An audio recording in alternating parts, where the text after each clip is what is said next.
vẫn chơi túi thế căng tủ rừng căng cala túi gần là rong ngặt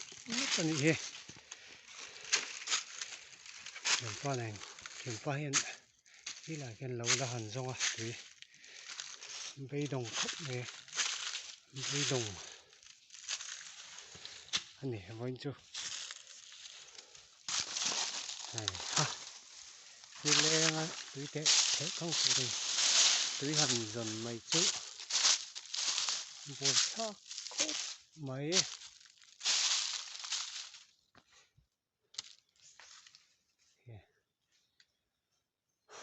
hầm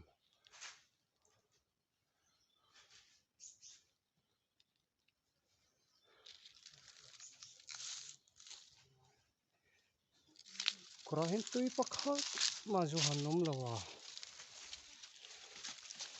chuyện pa hiện nên bùm chia khóc mấy vẫn chưa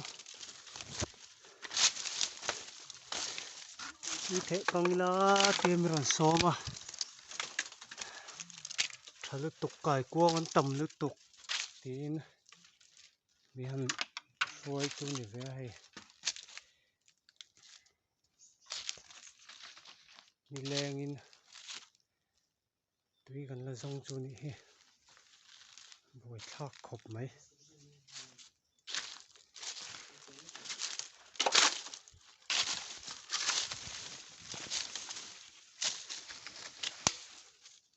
so lại so lại tiếng à đọt những chuyện tôi chứ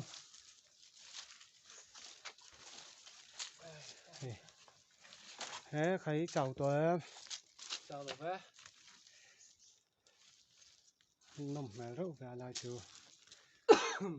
chỗ lốc đó này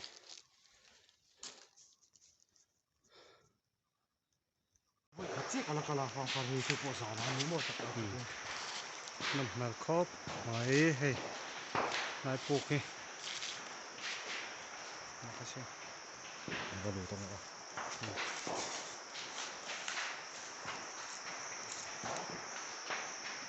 lục xin là thì nằm mẹ phá